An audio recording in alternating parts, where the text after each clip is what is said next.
চানা মশলা এতটা পরিমাণে নিয়েছি, তাহলে রেডি হয়ে গেল ছোলা মাখা। ওয়েলকাম ব্যাক টু, নমস্কার, আমি পলি, সিম্পল কুক উইথ পলির পরিবারে সবাইকে স্বাগত জানিয়ে আমি আবার একটা নতুন রেসিপি নিয়ে হাজির হয়েছি। আশা করি আপনাদের এই স্ন্যাক্সটা পেলে পরে কিন্তু মন আর মুখ দুটোই কিন্তু স্বাদ বদলে যাবে।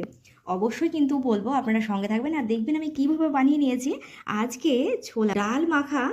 তো অবশ্যই দেখবেন শেষ পর্যন্ত, আর ভালো লাগলে ভিডিওটি অবশ্যই লাইক কমেন্ট করে দেবেন। তো চলো, আজকে ডাল মাখা করার জন্য আমি কি কি নিয়েছি আর কি পদ্ধতিতে বা করবো, আর খেতে এতটাই আমি হবে সবাই কিন্তু বারবার খেতে চাইবে। এর জন্য কিন্তু অবশ্যই একটু ধৈর্য ধরে ভিডিওটা দেখবেন আর শেষ পর্যন্ত দেখবেন কি কি নিচ্ছি, আর ভালো লাগলে অবশ্যই লাইক কমেন্ট করতে ভুলবেন না। তো প্রথমে বলি লেবুটা লাগবে, তো লেবুটা আমি সাইডে সরিয়ে রেখে দিচ্ছি, আমি আপনাদের দেখাচ্ছি কি কি নিচ্ছি।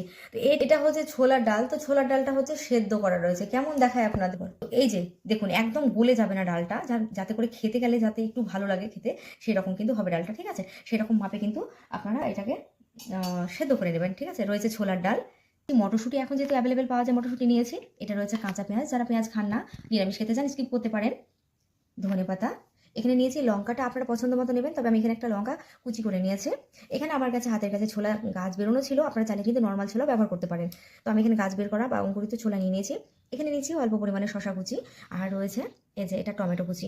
তো এই হচ্ছে উপকরণ। তার সাথে লাগবে আমার হচ্ছে শুধুমাত্র বিট নুন, আর নেব এখানে আমচুর। তো যদি আপনাদের হাতের কাছে আমচুর পাউডার না থাকে তাহলে যে কোনো একটা চাট মশলা নিয়ে নেবেন, কেমন। তো চলুন এটাকে মাখিয়ে নেবো। তো একটা বোল নিয়ে নিলাম, বোলের মধ্যে প্রথমে আমি এক এক উপকরণগুলো দিয়ে দেবো। এখানে আমি বলে রাখি, এই মাপে দেখুন, ছোটো কাপের 1 কাপ হবে, এতটা পরিমাণে নিয়েছি। আপনারা পছন্দ মতো কতটুকু করবেন সেভাবে নেবেন। আমি আবারও ছোলাটা কিন্তু খুব বেশি একদম গুলিয়ে ফেলবেন না, কেমন। তারপর আমি এখানে এক এক বাকি উপকরণগুলো দিয়ে দিচ্ছি। আপনারা কিন্তু উপকরণের পরিমাণগুলো কম বেশি করতে পারেন। এখানে দেখতে পাচ্ছেন চামচের মাপ করলে এটার থেকে 1.5 চামচ পরিমাণে হবে। টমেটো দিয়েছি এটার 1 চামচ পরিমাণে। হ্যাঁ, তো এখানে আমি ছোলাটাও দিয়ে দিচ্ছি, এই যে ছোলাটাও কিন্তু এটার 1.5 চামচ পরিমাণে রয়েছে। দিচ্ছি এখানে পেঁয়াজ কুচি 1 চামচ পরিমাণে।